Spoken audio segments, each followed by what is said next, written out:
श्री सद्गुरु महाराज की जय।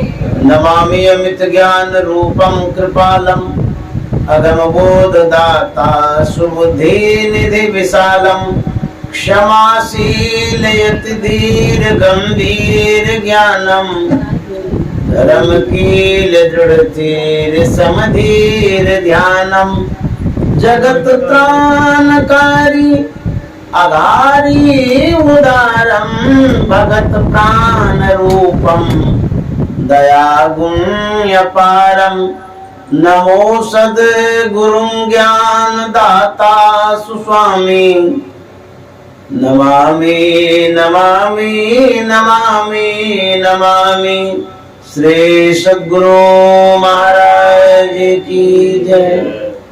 परमाराध्य सद्गुरु महाराज गुरुदेव महर्षि संत सेवी परमहंस जी महाराज कोलकाता शहर के प्रबुद्ध सत्संग प्रेमी महानुभावों माता एवं बहनों, आज 24 जून 2023 ईस्वी है। हमारे श्रीमान हरि गोविंद बाबू के द्वारा यह सत्संग आयोजित है और जो स्वर्गीय सावित्री माता जी हैं उनकी पुण्य स्मृति में यह सत्संग है। और हम जो उपस्थित हुए हैं यह उन पुण्यात्मा का विशेष श्रद्धा भक्ति का कारण है, क्योंकि जब तक पुण्य पुंज एकत्रित नहीं होता है, सत्संग का अवसर उपस्थित नहीं होता है। पुण्य पुंज बिनु मिलहि न संता, सत्संगति संस्कृति कर अंता। पुण्य एकत्रित होता है तभी सत्संग मिलता है।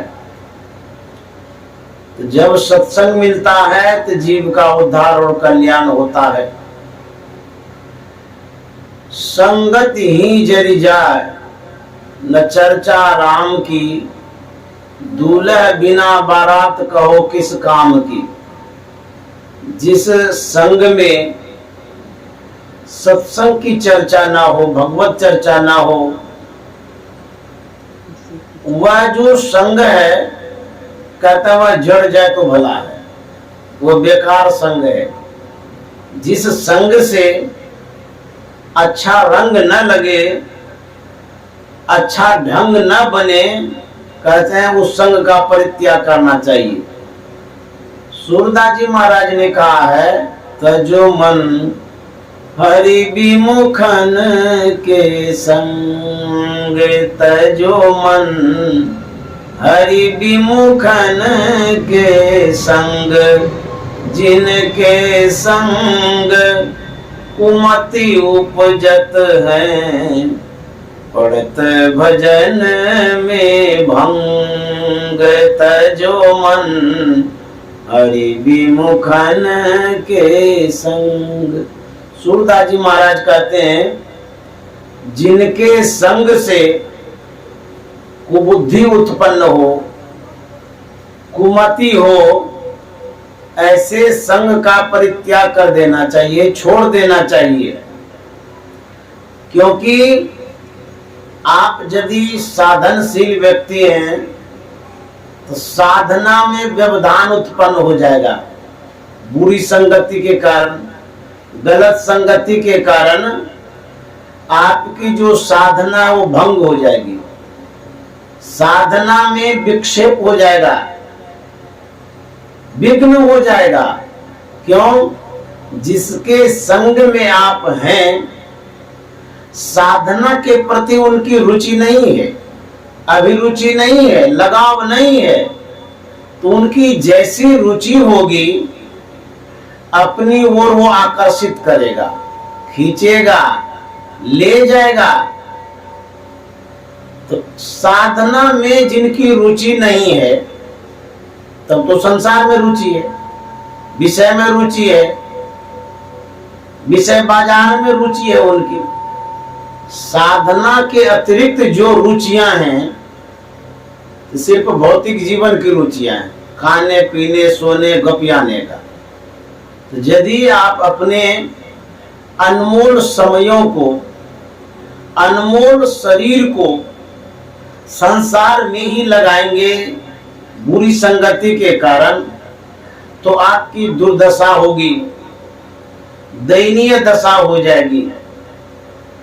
आपका शरीर पाना निरर्थक हो जाएगा। इसलिए अच्छी संगति की आवश्यकता है।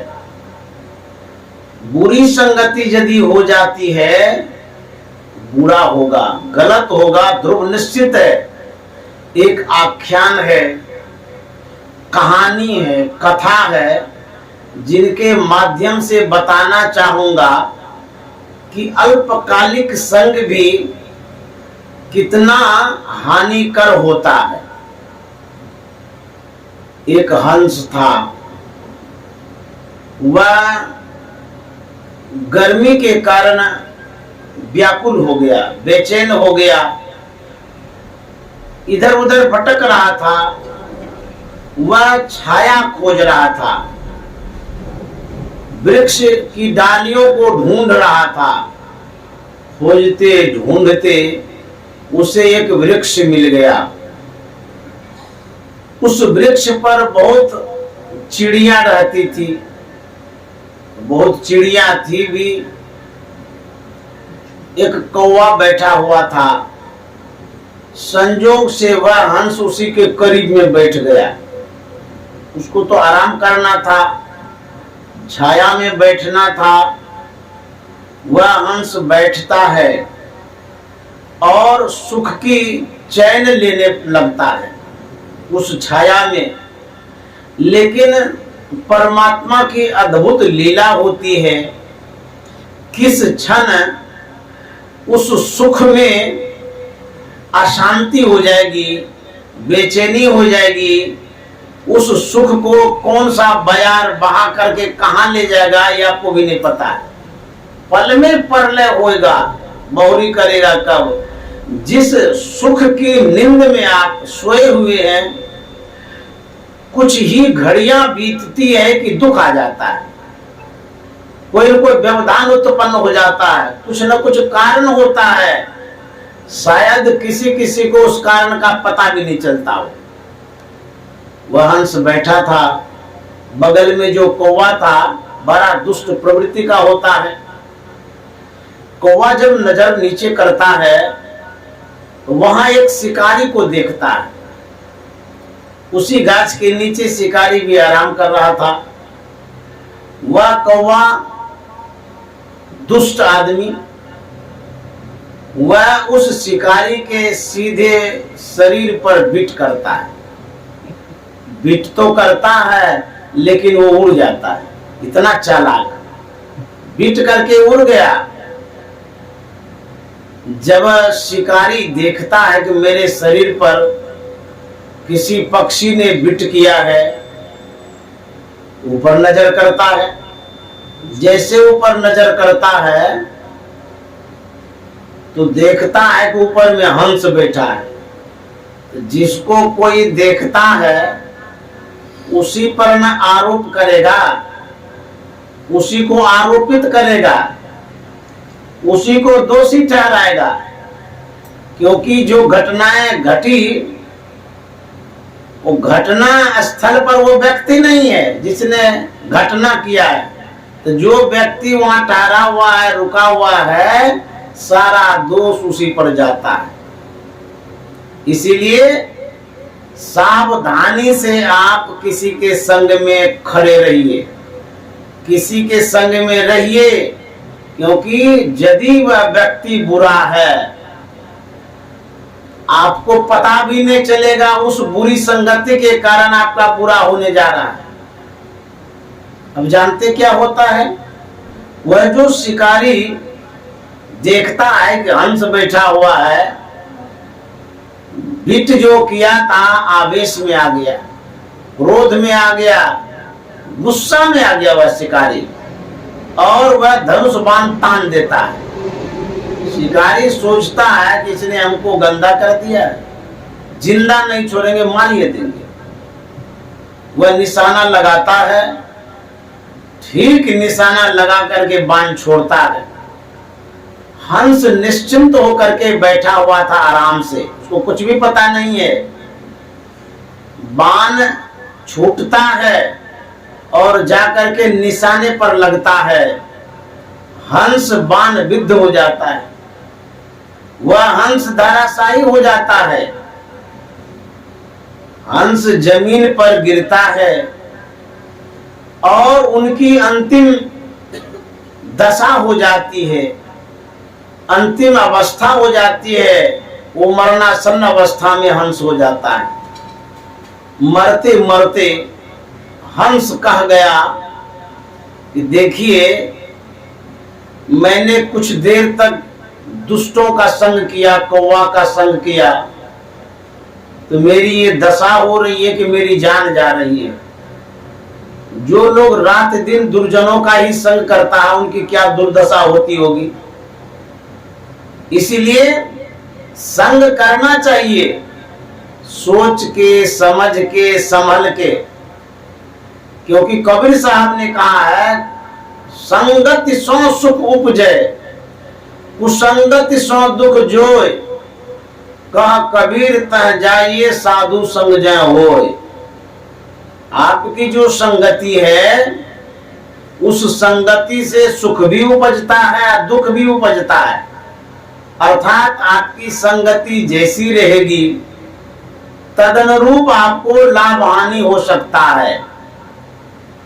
यदि आपके समझ में बात नहीं आती है, तो जैसा संत महात्मा कहता वैसा कर लीजिए। कबीर साहब कहते हैं साधु संग करिए, संत महात्मा का संग करिए, सज्जनों का संग करिए। यदि आप सज्जनों का संग करेंगे तो साधु से झगड़ा भला, साकट से नहीं प्रीत। कहते हैं कि यदि आपका झगड़ा किसी सज्जन से हो जाता है तो उसमें घबराने की बात नहीं, जान से वो कभी नहीं मारेगा। और साकट से यदि प्रेम हो जाता है तो गला घोट देगा। कबीर साहब कहते हैं कि खुश खाना है खिचड़ी, माई पड़ा टुक लौन, मांस पराया खाए कर गला कटावे कौन। यदि अपने घर में अच्छी संगति में नमक रोटी ही मिलती हो, कहते हैं उसी में खुशी होना चाहिए, उसी में सुख मिलेगा। यदि लालच बस बुरी संगति में, साकट के संग में आप पड़ जाते हैं, वहां भले ही खीर खाड़ मिलता हो, मिष्टान मेवा मिलता हो, लेकिन कहते हैं गला कटाना पड़ेगा, दुर्दशा हो जाएगी, दुख भोगना पड़ेगा।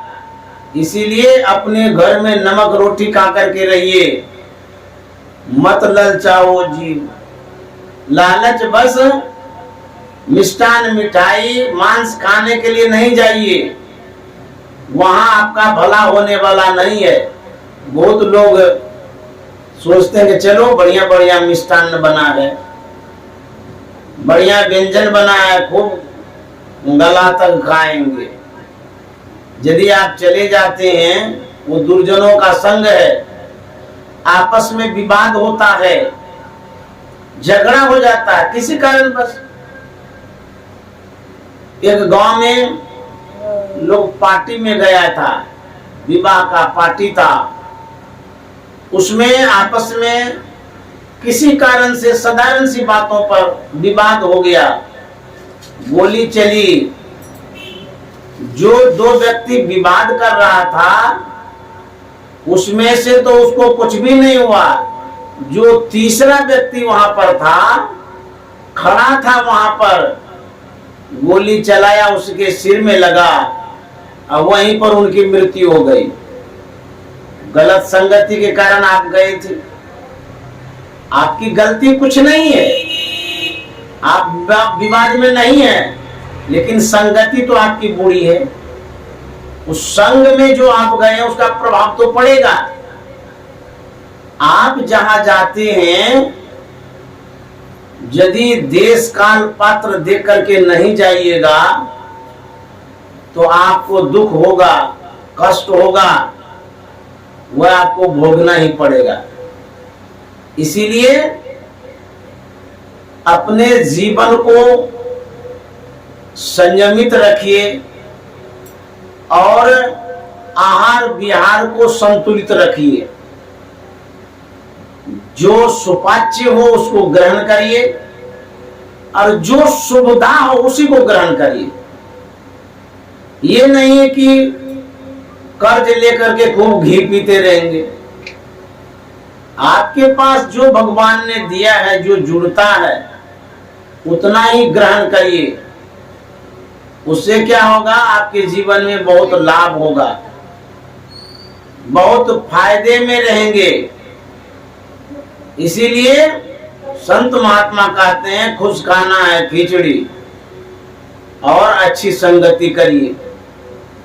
लोग कहा करते हैं कि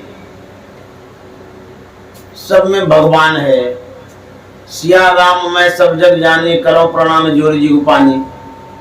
जब सब में भगवान है, सबका संग करना चाहिए, सबसे हिल मिल कर रहना चाहिए। ये बात एकदम सत्य है, सही है 100%।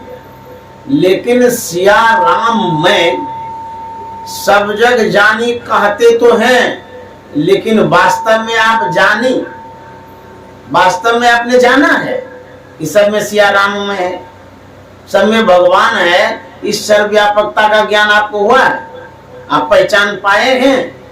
किताबों में सुने हैं, कहानियों में सुने हैं, कथावाचकों से सुने हैं, प्रवचनों में सुने हैं कि सब में भगवान होता है। तो बात तो सही है, सब में भगवान होता है, लेकिन आपको सर्वव्यापक भगवान का भान भी नहीं है, पहचान भी नहीं है, ज्ञान भी नहीं है। तो जब आप जानते पहचानते नहीं है, वह ज्ञान आपको यदि नहीं हुआ है, संग कर लीजिएगा तब तो बुरा होगा। एक व्यक्ति था, वह हाथी लेकर के कहीं जा रहा था। तो जाते जाते एक गांव देहात की तरफ गया। वहां पर एक व्यक्ति था जिन्होंने प्रवचन में सुन रखा था सब में भगवान होता है। वह हाथी उदंड टाइप का था, पागल टाइप का था, विक्षिप्त था। जब उस व्यक्ति के सामने हाथी आने वाला था तो जो हाथी पर सवार था उसने कहा कि आप हट जाइए सामने से, नहीं तो कुचल देगा ये हाथी, पागल टाइप का है। वो कहता है कि हमको कुछ नहीं करेगा, हम जानते हैं कि सब में भगवान है, हम में भी भगवान है, हाथी में भी भगवान है, सब में भगवान है, हम सुने हैं। तो बोले नहीं नहीं हट जाइए, आपकी जान खतरे में आ जाएगी। तो कुछ माना नहीं, सुना नहीं, वो यही समझ रखा था जब सब में भगवान है हमको मारेगा कैसे, भगवान भगवान को मारता है। तो जिद्दी आदमी सामने में आया, हाथी सूढ़ में लपेटा, उठा के फेंक दिया, 4 चितांग गिरा। उसके बाद वह गया वहां पर जहां पर उन्होंने सुना था कि सब में भगवान होता है, उस प्रवक्ता को झाड़ने लगा। गुस्सा गया कि आप झूठे साच कहते रहते सब में भगवान है, और यदि सब में भगवान है तो भगवान भगवान को कहीं पटकता है, मारता है, ये गलत आप सिखाते हैं। तो बोले क्या हो गया? बोले कैसे ऐसे हाथी आ रहा था, हम भी उस होकर के जा रहे थे, हाथी हमको उठा के क्यों पटक दिया? जब उसमें भगवान है, हमें भी भगवान है, तो क्यों पटका? तो बोले जब आपको हाथी ने सूंड में लिया उसके पहले भी कुछ बात हुई? बोले हाँ बात तो हुई, जो पिलवान था हाथी चलाने वाला ऊपर में बैठा था। बोले उसने क्या कहा? बोले वो कह रहा था कि सामने से हट जाओ नहीं तो हाथी पटक देगा। तो आपने क्या कहा? बोले कि जब उसमें भगवान है हमें भगवान क्यों पटकेगा? लेकिन वो बार बार कह रहा था हट जाओ, लेकिन मैंने उसकी बातों पर ध्यान नहीं दिया, हटा नहीं, लेकिन हमको उठा के पटक दिया। तो आप बतलाइए जब सब में भगवान है तो भगवान हमको पटका क्यों? आप ऐसा क्यों सीख देते हैं सब में भगवान है? बोले मैं सही कहता हूं सब में भगवान है। जो पिलवान बोल रहा था उसमें भी तो भगवान था। बोले हाँ। तो बोले उस भगवान का बात आपने क्यों नहीं माना? भगवान का बात आपने माना क्यों नहीं? पिलवान तो कह रहा था हटने के लिए, हाथी में भी भगवान था, आप में भी भगवान था, जो कह रहा था उसमें भगवान था, तो भगवान की बात माननी चाहिए ना। तो आपने भगवान का बात नहीं माना इसलिए आपको भगवान ने पटक दिया। तो भगवान क्या पटकेगा? आप अपने कर्मों से पटके खा गए। वही कहते हैं सब में भगवान तो है, लेकिन इस बात को समझना चाहिए कि देश काल पात्र देख करके संग करना चाहिए। आप जरा सोचिए कि जब आप सबका संग करेंगे तो जिस जिस व्यक्ति का संग आप करेंगे उसमें तो अलग अलग गुण संस्कार है। सब व्यक्ति अलग गुण का है, अलग संस्कार का है। हो सकता है जिसका आप संग कर रहे हैं बुरा गुण वाला हो, बुरे संस्कार वाला हो, तो वह प्रभाव नहीं पड़ेगा, तो प्रभावित करेगा। एक सज्जन था जिसने बाघ का बच्चा पाल रखा था। वह जॉब करता था, अपने कार्य पर प्रत्येक दिन जाता था, लेकिन जाने के पूर्व बाघ के बच्चे से दुलार प्यार करता था, खिलाता पिलाता था, सहलाता था, और उसके बाद वो वहां से ऑफिस चला जाता था। फिर शाम को आता था, शाम के समय में भी खिलाने पिलाने का कार्य करता था, दुलार प्यार करता था उस बाघ के बच्चे को।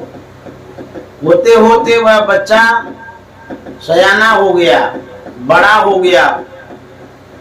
एक दिन की बात है, वह सज्जन ऑफिस से घर लौटा। उस बाघ को प्रत्येक दिन की भांति खिलाने लगा, स्नेह करने लगा, दुलार प्यार करने लगा। वह बाघ उस सज्जन के पैर को चाटता है, उसके जीभ में रुखरापन होता है, बाघ के जीभ में। उस कारण से वह उनको तो चाट ही लेता है, चमड़े को भी चाट लेता है, कोमल त्वचा को। वह चाट रहा था, कोमल त्वचा होने के कारण वो फट गया, खून का स्राव हुआ। जैसे बाघ के जीभ से मानव के खून का स्पर्श होता है तो बाघ का संस्कार जग गया, क्योंकि मानव के खून का प्यासा होता है। वो अच्छा लगा बाघ को, जोर से चाटना शुरू किया। तो जोर से जो चाटना शुरू किया उसको दर्द हो गया, घाव गहरा हो गया। वह सज्जन पैर पीछे करता है, तो जैसे पैर पीछे करता है बाघ कंधे पर पंजा डाल देता है। अब वह सज्जन चिल्लाने लगता है, बचाओ बचाओ बचाओ, नहीं तो ये बाघ हमको मार खाएगा। नौकर था, बोला बंदूक लाओ, इसको दाग दो। तो कोई व्यक्ति बंदूक लाता है, बाघ के सीने में गोली मारता है, बाघ को मारता है तो इसकी जान बच जाती है। मेरे कहने का मतलब ये है, जिस बाघ को आपने जीवन भर खिलाया, सहलाया, दुलारा, पुचकारा, कितना स्थान दिया, अपने करीब में जगह दी, इतना मान सम्मान दिया उस बाघ को, लेकिन वह बाघ आपका अपना हुआ?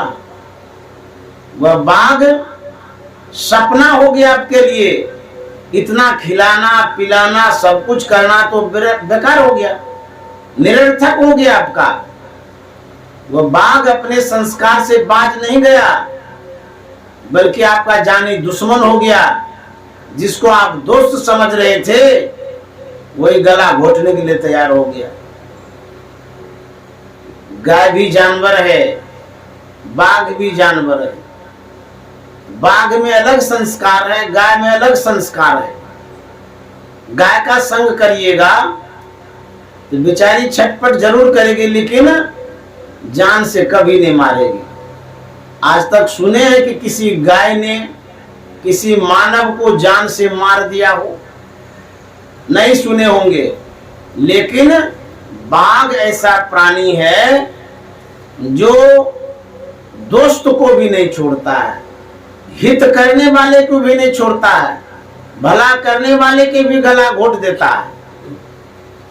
इसीलिए संत महात्मा कहते हैं जो बाघ प्रवृत्ति का है उसका परित्याग करो, जो गाय प्रवृत्ति का है उसको अपने साथ रखो या उनके साथ जाओ। इसीलिए संतों ने कहा संग का प्रभाव पड़ता है। आज हम लोग स्वर्गीय सावित्री देवी जी का जो संस्मरण है वो सुन रहे हैं, उनकी स्मृति को हम लोग सुन रहे हैं, पुण्य तिथि को हम लोग मना रहे हैं। उनका जो विचार था, जैसा कि मैंने सुना, आप सबों के बीच में ही सुनने को मिला, उनका विचार पहले जैसा था, पश्चात में इतना परिवर्तन हुआ जो कि सोच भी नहीं सकते हैं। तो परिवर्तन होने का कारण क्या हुआ? परिवर्तन होने का कारण संग हुआ। जैसे वो माता जी अभी बैठी हैं, वो पास में अपना आवास ली। संयोग ऐसा होता है कि इनका भी आवास उनका भी आवास एक जगह होता है। किसी कारणवश संग होता है, आवागमन होता है, एक दूसरे से मिलन जुलन होता है, हम भाव प्रकट करते हैं, हाल समाचार पूछते हैं, गुण स्वभाव को जानना चाहते हैं। जब माता जी का संग हुआ, जो सावित्री देवी जी थी, उनके स्वभाव को जानने का मौका मिला। वह खाद्य पदार्थों को खाती थी, उनका स्वभाव सात्विक नहीं था, खान पान शाकाहारी नहीं था, मांसाहारी था। लेकिन जब माता जी ने सावित्री देवी से पूछा कि आप क्या खाते पीते हैं, तो इन्होंने सही सही बताया, मांस मछली सब खाते पीते हैं। लेकिन संस्कार बस सावित्री देवी ने माता जी से कहा कि आप जल तो ग्रहण कर लीजिए। माता जी ने कहा नहीं, आपके यहाँ का जल हम ग्रहण नहीं कर सकते। बोले क्यों? बोले कि आप अखाद्य पदार्थों को खाते हैं, मांस मछली खाते हैं, आपका बर्तन अशुद्ध है, आपका यहाँ का वातावरण भी अशुद्ध है, आपके पात्र में हम पानी नहीं पी सकते हैं। यह सुनकर के सावित्री देवी को ठेस लगी है। जो मैं खाती हूं वो इतना घृणित पदार्थ है, जिस पदार्थ को जिस पात्र में हम डाले वो छूने योग्य नहीं है।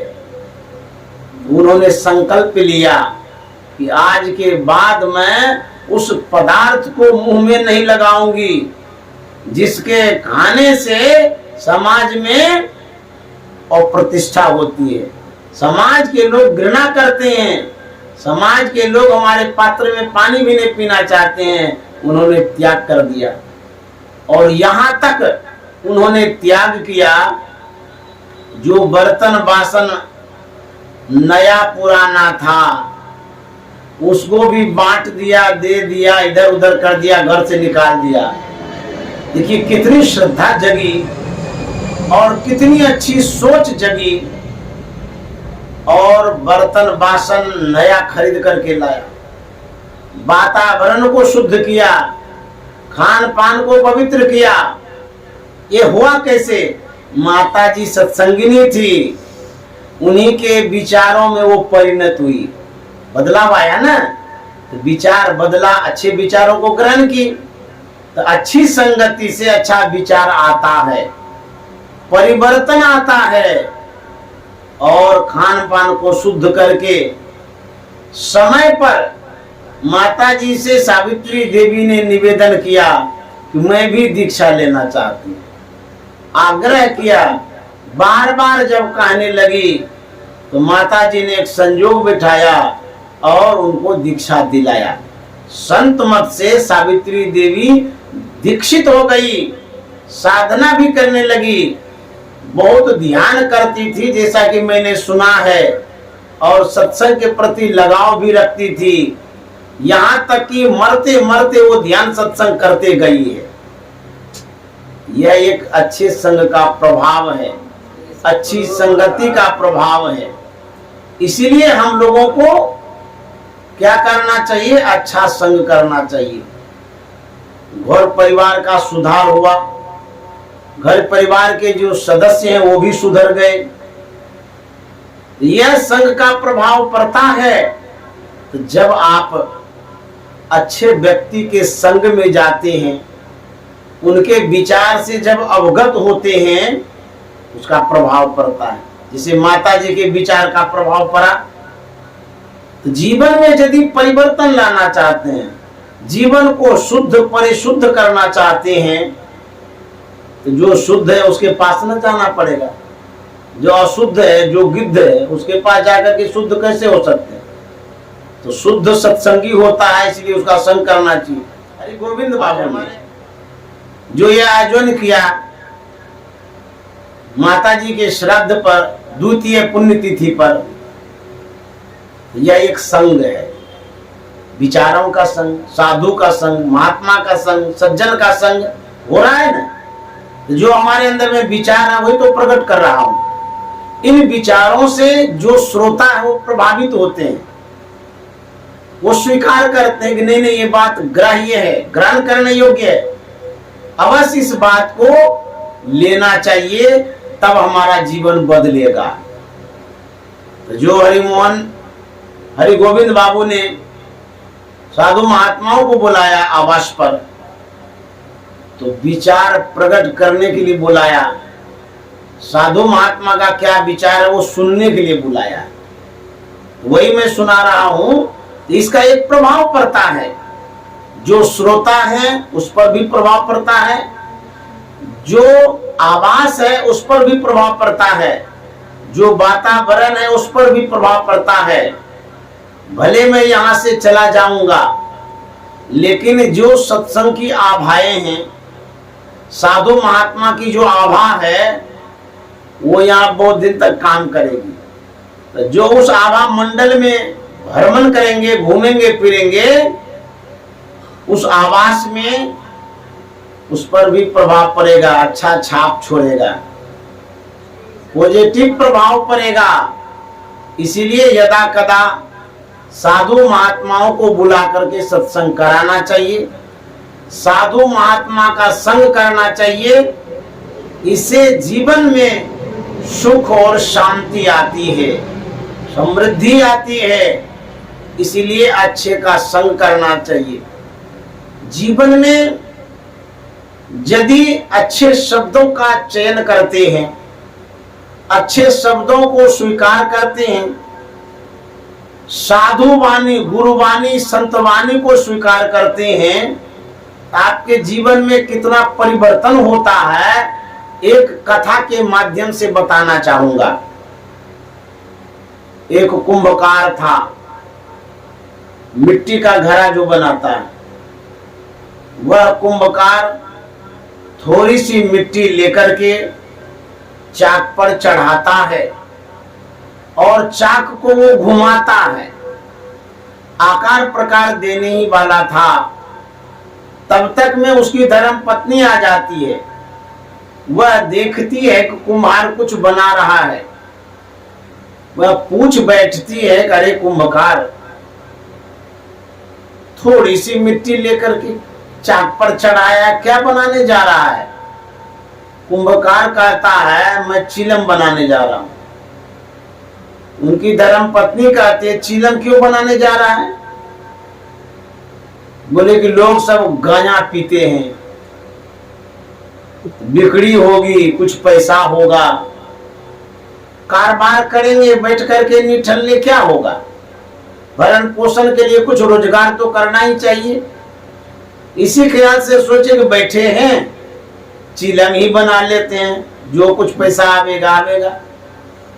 उसकी धर्म पत्नी ने कहा कि मेरी मानो, चिलम बनाना छोड़ दो, छोटा मोटा व्यापार क्या करोगे, कुछ बड़ा करो। तो कुंभकार ने कहा, तो बड़ा क्या करेंगे? उसकी धर्म पत्नी ने कहा, चिलम बनाना छोड़ दो, यदि मिट्टी का ही कारोबार करना है तो सुराही बनाओ। बड़ा बर्तन बनाओगे, बड़ा पैसा होगा, ढेर पैसा होगा। इस चिलम से तो ज्यादा ही पैसा देगा ना लोग, और गर्मी का मौसम है, ज्यादा बिक्री होगी, ये रोजगार करो। यह बात कुंभकार को जच जाती है, पसंद आ जाता है। इन बातों पर वो गौर करता है, ध्यान देता है कि नहीं, पत्नी सही है कहती है, काम तो हम मिट्टी का करेंगे, छोटा जो बनाएंगे तो बड़ा बर्तन बना लेते हैं, सही में ज्यादा पैसा आएगा। तो पत्नी की बातों को मान करके वह कुंभकार अपना विचार बदलता है, अब पत्नी के अच्छे विचारों को स्वीकार करता है।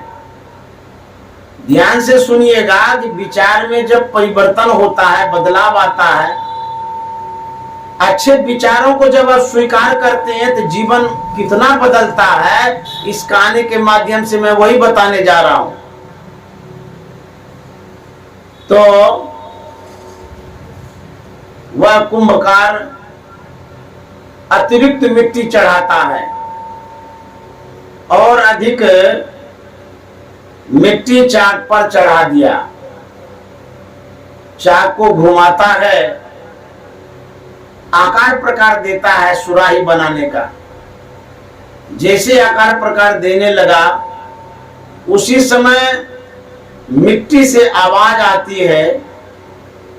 मिट्टी पूछती है, अरे कुंभकार, पहले तो थोड़ी सी मिट्टी चढ़ाया था, अब बहुत ज्यादा मिट्टी चढ़ा दिया। पहले क्या बनाने जा रहा था, अब क्या बनाने जा रहा है? यह सुनकर के कुंभकार ने कहा कि पहले मैं चिलम बनाने जा रहा था, अब मैं सुराही बनाने जा रहा हूं। तो मिट्टी पूछती है कि जब तुम चिलम बनाने ही जा रहा था, फिर सुराही क्यों बनाने जा रहा है? ऐसा क्यों कर रहा है तुम? तो कुंभकार कहता है कि मैं जैसे ही थोड़ी सी मिट्टी चढ़ा करके चिलम बनाने ही वाला था, तब तक में मेरी पत्नी आ गई। उसने देखा तो पूछ दिया कि क्या बनाने जा रहा है? मैंने कहा चिलम बनाने जा रहा हूं। तो पत्नी ने कहा चिलम मत बनाओ, छोटा मोटा काम मत करो, मेरी मानो सुराही बनाओ, बड़ा काम करो, ढेर पैसा होगा। तो पत्नी की बात जच गई, मैंने अपना विचार बदल दिया। उसी का परिणाम है कि मैं सुराही बनाने जा रहा हूं। मिट्टी कहती है, करे कुंभकार, पत्नी की बातों को मान करके तुमने तो अपना विचार ही बदल दिया, लेकिन मेरा तो जीवन बदल गया।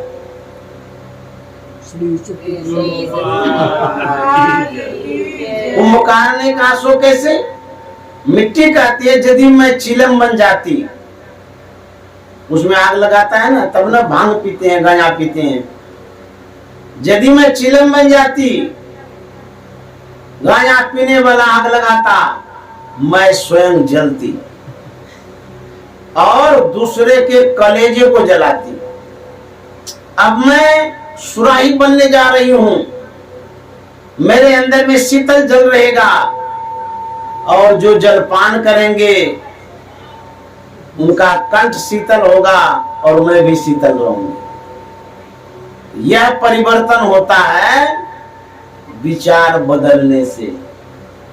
हम आपका कैसा विचार है, जैसा विचार है वर्तमान में देख लीजिए। वर्तमान की जो स्थिति है आपकी, चाहे वो सुख में हो या दुख में हो, जिस स्थिति में आप हैं, ये आपके विचारों का परिणाम। श्री सद्गुरु महाराज